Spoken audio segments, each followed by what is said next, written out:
नमस्कार, सुप्रभात, good morning Bihar. स्वागत है आप सभी का। आप देख रहे हैं मगध संवाद। मैं आपके साथ हूं सुनील बॉबी। हम आपको बिहार के हर खबरों से आज कराएंगे रूबरू, चाहे वह बात सरकार की हो या जनता की सरोकार की। हर खबरों से आपको कराएंगे रूबरू।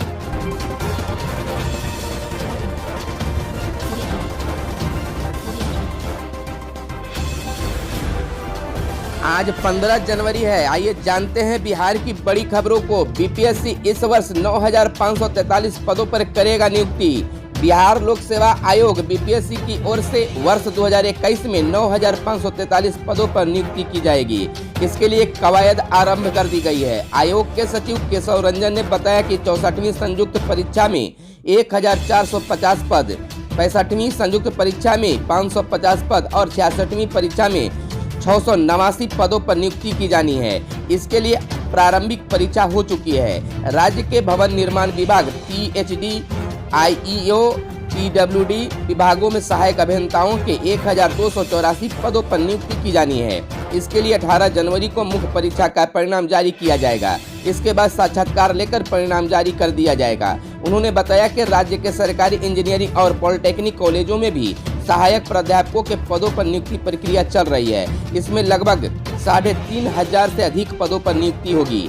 इसके अतिरिक्त न्यायिक सेवा परीक्षा व विभिन्न मेडिकल कॉलेजों और 2014 में अधिसूचित विश्वविद्यालयों में सहायक प्राध्यापकों के पदों पर नियुक्ति के लिए साक्षात्कार आयोजित होना है। इसकी प्रक्रिया तेजी से चल रही है। सचिव ने बताया कि 66वीं संयुक्त प्रारंभिक परीक्षा में औरंगाबाद के एक परीक्षा केंद्र की परीक्षा जल्द आयोजित कराने की कवायद शुरू कर दी गई है। बर्फीली हवा से मौसम का सबसे ठंडा दिन रहा गुरुवार। पश्चिम से आने वाली बर्फीली हवाओं के कारण राज्य का वातावरण भीषण ठंड की चपेट में है। प्रदेश के आकाश में छाए बादल और वातावरण में फैले कोहरे ने ठंड को और तीक्ष्ण कर दिया है। बादल होने के कारण धूप धरातल तक नहीं पहुंच रही है, जिससे सर्दी का सितम लोगों को ज्यादा सता रहा है। राजधानी में गुरुवार को सीजन का सबसे ठंडा दिन रहा। यहां पर अधिकतम तापमान 17.6 डिग्री सेल्सियस रिकॉर्ड किया गया, जो सामान्य से 5 डिग्री सेल्सियस कम है। इससे पहले पिछले साल 21 दिसंबर को अधिकतम तापमान 17.8 डिग्री सेल्सियस रिकॉर्ड किया गया था। वहीं न्यूनतम तापमान 8.7 डिग्री सेल्सियस रिकॉर्ड किया गया। गया व पूर्णिया में अधिकतम तापमान 19.2 डिग्री और न्यूनतम तापमान 4.2 डिग्री सेल्सियस रिकॉर्ड किया गया। गया प्रदेश का सबसे ठंडा स्थान रहा। स्कॉलरशिप टेस्ट के लिए कराएं रजिस्ट्रेशन।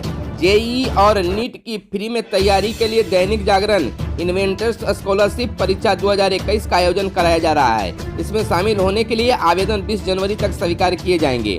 परीक्षा 24 जनवरी को होगी। रिजल्ट का प्रकाशन 5 फरवरी को होगा। इसमें शामिल होने के लिए कक्षा 7वीं, 8वीं, 9वीं, 10वीं और 11वीं के विद्यार्थी आवेदन कर सकते हैं। टॉप 50 प्रतियोगियों को फ्री में रहने खाने के साथ पढ़ाई की सुविधा प्रदान की जाएगी। ऑनलाइन फॉर्म तथा अन्य जानकारी वेबसाइट पर देख सकते हैं। मुख्य सचिव की सेवा का पुनः अवधि विस्तार चाहती है बिहार सरकार। मुख्य सचिव दीपक कुमार के लिए राज्य सरकार पुनः 6 महीने का अवधि विस्तार चाहती है। ऐसी चर्चा है कि इस आशय का प्रस्ताव केंद्र सरकार को भेजा गया है। दीपक कुमार 1984 बैच के भारतीय प्रशासनिक सेवा के अधिकारी हैं। वर्ष 2018 में 31 मई को उन्होंने बिहार के मुख्य सचिव का पद संभाला था। उनके रिटायरमेंट की तारीख 29 फरवरी 2020 थी। पहली बार उन्हें 1 मार्च से 31 अगस्त 2020 तक के लिए अवधि विस्तार किया गया। इसके बाद चुनाव का समय आने की वजह से उन्हें पुनः जुलाई 2020 में 6 महीने का अवधि विस्तार किया गया। फरवरी 28 को उनके 6 माह का अवधि विस्तार खत्म हो रहा है। आईटीआई में नामांकन के लिए आज से चॉइस फिलिंग।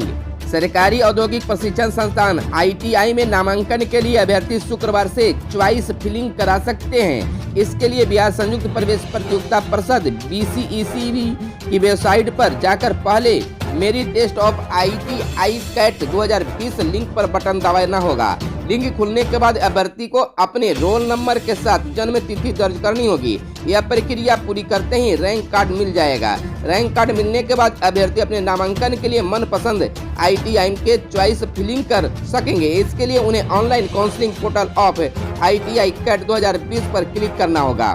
वहां उनके न्यू रजिस्ट्रेशन करने के लिए साथ साथ चॉइस फिलिंग करने के लिए जानकारी मांगी जाएगी। इसे भरने के बाद चॉइस का प्रिंट निकालकर भविष्य के लिए सुरक्षित रखना होगा। मध्याह्न भोजन योजना में कोताही बर्दाश्त नहीं, विशेष सचिव सतीश चंद्र झा ने संभाली निदेशक की कुर्सी। मध्याह्न भोजन योजना के निदेशक की कुर्सी शिक्षा विभाग के विशेष सचिव सतीश चंद्र झा ने गुरुवार को संभाली। उन्होंने अधिकारियों को हिदायत दी है कि योजना के संचालन में किसी प्रकार की कोताही बर्दाश्त नहीं की जाएगी। शिक्षा विभाग के विशेष सचिव सतीश चंद्र झा ने मकर संक्रांति को मध्याह्न भोजन योजना के प्रभारी निदेशक का पदभार ग्रहण किया। इसके पहले श्री झा के जिम्मे उच्च शिक्षा के संबंधित सारी जिम्मेदारी के अतिरिक्त अनुग्रह नारायण सामाजिक अध्ययन संस्थान के निदेशक एवं राज्य उच्च शिक्षा परिषद के राज्य परियोजना पदाधिकारी का भी प्रभार था। शिक्षा विभाग के विशेष सचिव श्री झा को अब मध्याह्न भोजन योजना के प्रभारी निदेशक के अतिरिक्त शिक्षा विभाग बजट एवं योजना का वरीय प्रभारी, विभागीय ऋण एवं नीलामी समिति के अध्यक्ष, बिहार संस्कृत विहार बोर्ड व मदरसा शिक्षा बोर्ड द्वारा पारित आदेश के विरुद्ध सुनवाई हेतु अपीलीय प्राधिकार सहित शिक्षा विभाग के बृहत योजनाओं और परियोजनाओं के अनुश्रवण हेतु मुख्य सचिव की अध्यक्षता में गठित अनुश्रवण कोषांग हेतु नोडल अधिकारी सहित सरकार पक्ष से उपस्थित होने वाली संचिकाओं का वरीय प्रभारी भी सौंपा गया है। फार्मेसी के लिए काउंसलिंग शुरू। पैरामेडिकल फार्मेसी लेटरल एंट्री में एडमिशन के लिए अब ऑफलाइन काउंसलिंग शुरू गुरुवार से हो गई है। एडमिशन की प्रक्रिया बोर्ड ऑफिस में देर शाम तक जारी रही। राकेश राठी बने मुख्यालय आईजी। बिहार सरकार ने 2 आईपीएस अफसर समेत 3 अधिकारियों का तबादला किया है। गया के आईजी राकेश राठी को पटना पुलिस मुख्यालय का आईजी बना दिया गया है। इनके अलावा 2 अन्य अफसरों को भी नई जगह पोस्टिंग मिली है। सीबीएसई अब नई शिक्षा नीति के तहत देगा स्कूलों को मान्यता। केंद्रीय माध्यमिक शिक्षा बोर्ड सीबीएसई अब नई शिक्षा नीति 2020 के तहत स्कूलों को मान्यता देगा। इसकी सूचना बोर्ड द्वारा सभी स्कूलों को दे दी गई है। बोर्ड की माने तो 1 मार्च से स्कूल मान्यता के लिए आवेदन कर सकते हैं। जिस स्कूल को पहली बार मान्यता लेनी हो वह भी 1 से 31 मार्च तक आवेदन कर सकते हैं। बोर्ड द्वारा आवेदन के लिए 1 मार्च से विंडो खोला जाएगा। फ्रेश आवेदन के अलावा जो स्कूल 12वीं तक के अपग्रेड करना चाहते हैं वो स्कूल भी आवेदन कर सकते हैं। मल्टी पोस्ट ईवीएम खरीदने के लिए हरी झंडी का इंतजार। मल्टी पोस्ट ईवीएम से पंचायत आम चुनाव कराने की तैयारी शुरू हो गई है। इधर राज्य निर्वाचन आयोग के इस प्रस्ताव पर सरकार की अभी तक अंतिम रूप से मंजूरी का इंतजार है। जैसे ही आयोग को ईवीएम से चुनाव कराने की लिखित स्वीकृति और राशि का आवंटन हो जाएगा, आयोग ECIL से 15,000 मल्टी पोस्ट ईवीएम को खरीद का आदेश जारी कर देगी। आयोग के आधिकारिक सूत्रों के अनुसार पंचायत आम चुनाव के लिए आयोग द्वारा 15,000 ईवीएम खरीदने का प्रस्ताव है। पैक्स चुनाव के लिए वोटिंग 15 फरवरी को। राज्य में पैक्स चुनावों के कार्यक्रम की घोषणा राज्य निर्वाचन प्राधिकार ने कर दी है। पूर्व में स्थगित किए गए पैक्स का मतदान अब 15 फरवरी को कराया जाएगा। प्राधिकार द्वारा पैक्स चुनाव के लिए मतदान की अवधि को सुबह 6:30 बजे से शाम 4:30 बजे तक कराने का निर्देश जिलों को दिया गया है। साथ ही उग्रवाद प्रभावित जिलों के जिलाधिकारियों को सुबह 7 बजे से दोपहर 2 बजे तक कराने का निर्देश जारी किया गया है। डीएलएड आवेदकों की सूची वेबसाइट पर। प्रदेश के 48 शिक्षण प्रशिक्षण महाविद्यालयों ने डीएलएड आवेदकों की सूची वेबसाइट पर अपलोड कर दी है। 12 कॉलेजों ने इस कवायद के लिए 2-3 दिनों का समय मांगा है। राज्य के शिक्षा शोध एवं प्रशिक्षण निदेशालय ने उन्हें अपलोड करने का समय दे दिया है। राज्य के इन सभी डाइट बाइट एवं अन्य शिक्षण प्रशिक्षण संस्थाओं में डीएलएड अभ्यर्थियों के लिए कुल 18,000 सीटें हैं। इसके लिए 5.5 लाख से अधिक आवेदन डाले गए हैं। डाटा एंट्री ऑपरेटरों और प्रोग्रामों की बहाली व्यवस्था में हुआ बदलाव। राज्य सरकार ने डाटा एंट्री ऑपरेटरों और प्रोग्रामरों की बहाली की पूरी व्यवस्था बदल दी है। अब बेल्ट्रॉन के माध्यम से सीधे इनकी बहाली की जाएगी।